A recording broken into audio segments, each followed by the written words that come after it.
you watched yesterday's video about my Maxus T90EV, you were probably left wondering if the ride quality was actually worse than all the reviews said it was, because you will have noticed that the camera was bouncing around like nothing on earth as I drove down the road.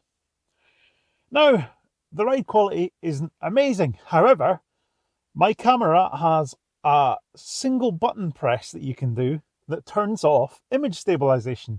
Now, I'm not quite sure why anybody would actually want to do that, but it seems that I inadvertently did so, which meant all of the footage was really, really shaky. So, having corrected that, and hopefully also corrected the audio, because the mic gain was set far too high, let's go for another drive in the Maxus T90EV and see if things are quite as bad as they looked yesterday.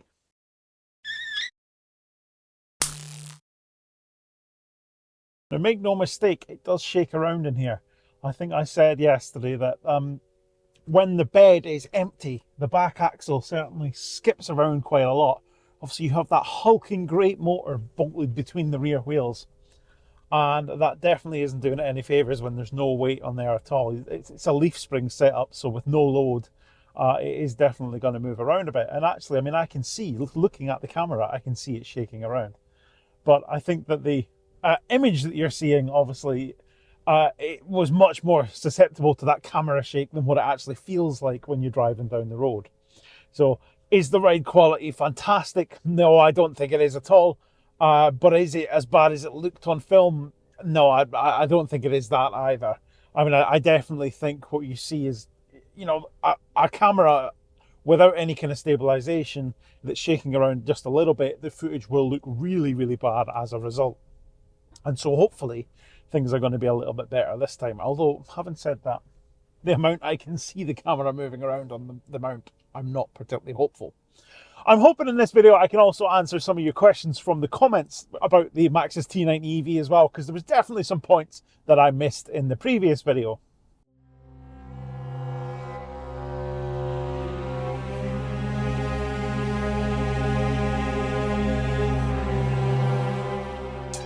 And so the first one then will be range, because obviously you can't talk about an electric vehicle without talking about range. It seems to be the first thing on everybody's mind all the time. The WLTP range of this truck is 205 miles from an 89 kilowatt hour battery. Now, that's the gross size of the battery. I don't know what the usable capacity is, but I mean, that is not very many miles from a very, very big battery. I mean, 89 kilowatt hours is the same kind of size what you'll find in like an Audi e-tron and other like oversized, massively over batteried applications. Way beyond what you'll find things like Tesla Model 3, Polestar 2, etc., which the long range versions of those have pretty big batteries in them. But what you've got in here is bigger. But then, really, it should be no surprise to you that a hulking great pickup truck that's 5.3 meters long and weighs 2.3 tons is a little bit uneconomical. And I think the real world range is a little bit below that 205 miles. So I've done one long journey in this so far. I've done one sort of commute to the office in it so far.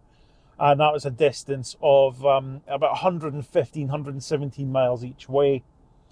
And I think we averaged about 2 miles per kilowatt hour, which means realistically you're looking at a real world range of around 170 miles. And that is in fairly cold conditions. I mean, we're in single figure temperatures, and that's using the heater sparingly, not using it all the time, because actually if you run the heater all the time it gets really hot in here, but using it enough to be comfortable, so turning it up and down to be comfortable.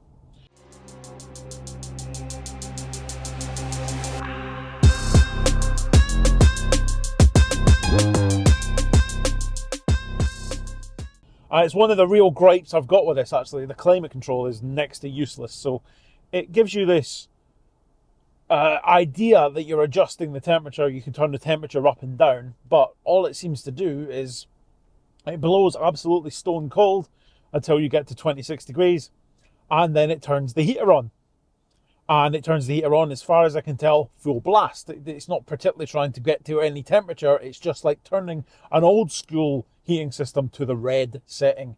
And that seems to be all you're actually doing here. Although it shows you a 26, 27, 28 on the display, I'm not convinced it's doing any kind of actual sort of thermostatic climate control at all. As far as I can tell, it is just simply putting heat in the cabin is all you're doing when you turn the temperature above 26. And it does that thing that a lot of earlier EVs do, and especially ones that don't have heat pumps. This does not have a heat pump. Of just knocking off like 50 miles off the range counter. So the prediction, the guessometer on the dashboard just goes down by like 30, 40, 50 miles, whatever it is, when you turn the heat on. And that, I don't like that approach at all, because what that does is for new EV drivers, it makes them nervous. Now, the thing is, you are not going to do the entire like 200 miles or 170 miles or whatever with the heater on full blast, because it is going to get too hot.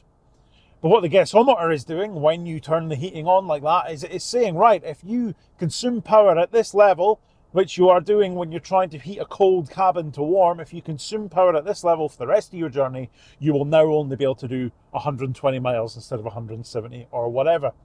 And because people fixate on this number on the dashboard in front of them, that is really unhealthy, because it means that they unnecessarily get range anxiety because you turn the heater on, the number on the dash drops. I've seen videos about this before. I've seen TikToks about this. Oh, look, when you turn the heater on, you lose 50 miles of range. But in reality, because you won't run the heater at full blast for the entire journey, you don't. You lose some range, yes. Efficiency goes down because you've got the heater on, yes, absolutely, no doubt about that. But it's not as simple as a finite number on the screen telling you that you've lost 50 miles of range. And people do get really, really hung up on that. And I guess with time, the more experience you have driving a given EV, the more you get used to that, and the more you stop worrying about it, really. But the climate control definitely feels a little bit unfinished, and I don't really understand why it gives this charade of a temperature when it's doing nothing of the sort. The Mark 1 ZS EV didn't have a temperature number that you set to. You just set it to like hot or cold. And that's exactly what it feels like this is doing. But the ZS EV didn't actually give you that idea of you setting a temperature. You were just setting it either hot or cold. And it, to me, it should be like that in here too, and it isn't. So I'm not quite sure what Maxus are thinking. And I think all it's going to do is make the sort of user experience a little bit abrasive. So I do think that was a poor choice.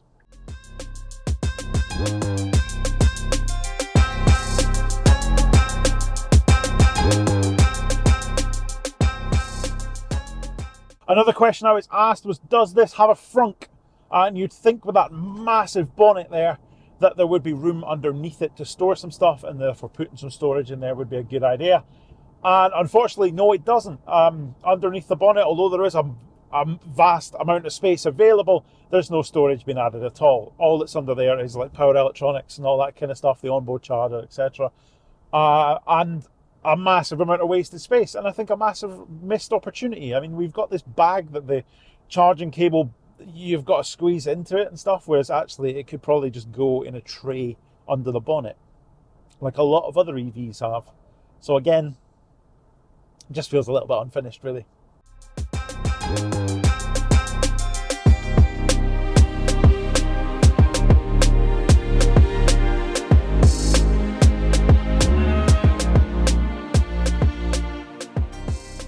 Someone also asked about charging times, as we talked about range, so we're going to have to talk about charging. And really, it was an 89 kilowatt hour battery, so on a 7 kilowatt home charger, if it's absolutely empty, it's going to take you a fair old while to charge.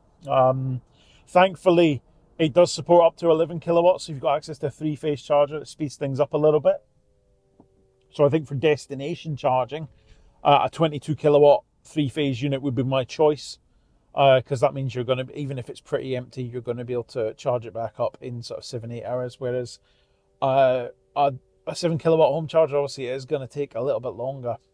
Now, it depends what your usage profile looks like. If every time you use it, you're going to run it down basically to empty, then you're probably going to have a bit of a tough time with such a big battery and relatively slow charging. But if you're only doing, 50, 60 miles at a time, then you'll not notice. You could easily charge it on like something like Octopus Go using the, 4 or 5 hours every night, and it'll be fully charged every time you come to use it, so it won't be a concern for you.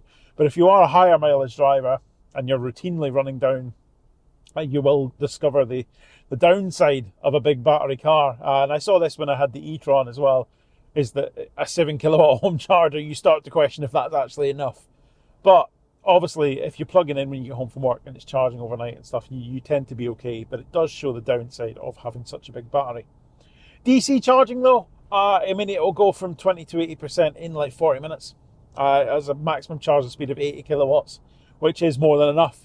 And actually, it's a rate at which you can quite comfortably charge and get on with your journey again. It's not world beating by any means. I think I've been spoilt driving things like the Polestar 2 a lot, and seeing like 150 kilowatt peak. None of that here, but it's also probably not as slow as the Zoe was either. The Zoe only supported about 40 kilowatt max.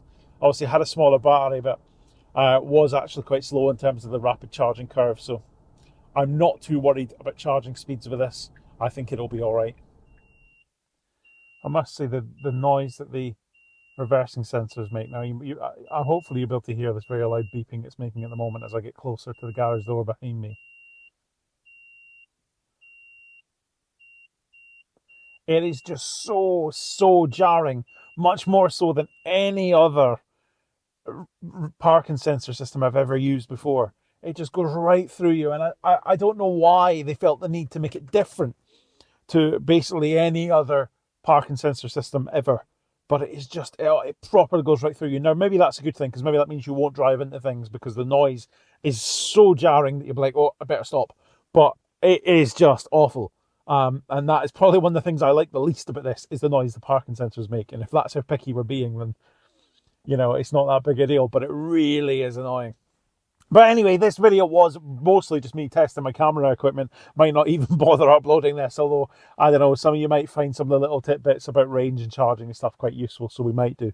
So if you do end up seeing this, thank you so much for watching. Keep an eye out for more Maxus T90EV videos. I will obviously try and make them a little bit more interesting than me just driving around the block testing that a camera is working properly. But thank you so much for watching, and I'll see you next time.